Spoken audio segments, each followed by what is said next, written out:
ನಾವು 2026-27ನೇ ಆಯವ್ಯಯದಲ್ಲಿ ಪರಿಸರವನ್ನು ಸಂರಕ್ಷಣೆ ಮಾಡೋ ನಿಟ್ಟಿನಲ್ಲಿ ಸುಮಾರು 5,000 ಗಿಡಗಳನ್ನ ರಾಮನಗರ ಪಟ್ಟಣದಲ್ಲಿ ನೆಟ್ಟು ಪೋಷಣೆ ಮಾಡ್ತೀವಿ, ಬೆಳೆಸ್ತೀವಿ ಅಂತೇಳಿ ಒಂದು ವಾಗ್ದಾನವನ್ನ ಮಾಡಿದ್ವಿ. ಅದ್ರ ಪ್ರಯುಕ್ತ ಇವತ್ತು ಪರಿಸರ ದಿನಾಚರಣೆಯಂದು ನಾವು ಇಲ್ಲಿ ಸಾಂಕೇತಿಕವಾಗಿ ಇವತ್ತಿಂದ ಪ್ರಾರಂಭ ಮಾಡ್ತಾ ಇದ್ದೀವಿ. ಸುಮಾರು 5,000 ಗಿಡಗಳನ್ನ ರಾಮನಗರದ ಸುತ್ತಮುತ್ತ ಈಗ ಹೊಸದಾಗಿ ಬೆಳೀತಾ ಇರ್ತಕ್ಕಂಥ ಬಡಾವಣೆಗಳಲ್ಲಿ ಎಲ್ಲೆಲ್ಲಿ ಗಿಡಗಳನ್ನ ನೆಡಲಿಕ್ಕೆ ಅವಕಾಶ ಇದೆಯೋ, ಎಲ್ಲೆಲ್ಲಿ ಸ್ಥಳಾವಕಾಶ ಲಭ್ಯತೆ ಇದೆಯೋ ಅಲ್ಲೆಲ್ಲ ಕೂಡ ನಾವು ಗಿಡಗಳನ್ನು ನೆಡ್ತಕ್ಕಂಥ ಕಾರ್ಯಕ್ರಮಕ್ಕೆ ಇವತ್ತು ಚಾಲನೆ ಕೊಟ್ಟಿದ್ದೀವಿ.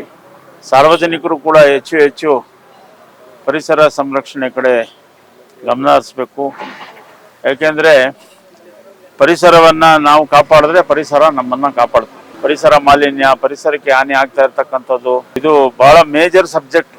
ವಿಶ್ವಸಂಸ್ಥೆಯಲ್ಲಾಗಲಿ ಅಥವಾ ಎಲ್ಲ ದೇಶಗಳಲ್ಲೂ ವಿಶ್ವದಾದ್ಯಂತ ಇದೊಂದು ಬಹಳ ಮೇಜರ್ ಸಬ್ಜೆಕ್ಟು. ಅದರಿಂದ ಪರಿಸರವನ್ನು ಕಾಪಾಡ್ತಕ್ಕಂಥದ್ದು ನಮ್ಮೆಲ್ಲರ ಕರ್ತವ್ಯ. ಇವತ್ತು ರಾಮನಗರ ನಗರಸಭೆ ಸುಮಾರು ನಾವು 5,000 ಗಿಡಗಳನ್ನು ನೆಡೋದ್ರ ಮೂಲಕ ನಾವು ಪರಿಸರವನ್ನು ಕಾಪಾಡುವ ನಿಟ್ಟಿನಲ್ಲಿ ಒಂದು ಪ್ರಾಮಾಣಿಕವಾದಂಥ ಪ್ರಯತ್ನವನ್ನು ರಾಮನಗರ ನಗರಸಭೆ ಮಾಡ್ತಾ ಇದೆ. ಹಸಿರು ರಾಮನಗರ ಅನ್ನೋ ಘೋಷಣೆಯೊಂದಿಗೆ ನಾವು ಏನು ಹೊರಟಿದ್ವೋ ಆ ಘೋಷಣೆಯನ್ನು ಸಾಕಾರ ಮಾಡಲಿಕ್ಕೆ ನಾವು ಒಂದು ಪ್ರಾಮಾಣಿಕವಾದಂಥ ಪ್ರಯತ್ನವನ್ನು ಒಂದು ಹೆಜ್ಜೆಯನ್ನು ಇಡ್ತಾ ಇದ್ದೇವೆ. ಕರುನಾಡು ಟೈಮ್ಸ್ ಚಾನೆಲ್ನಲ್ಲಿ ಸುದ್ದಿ ಮತ್ತು ಜಾಹೀರಾತು ನೀಡಲು ಈ ನಂಬರ್ಗೆ ಕರೆ ಮಾಡಿ.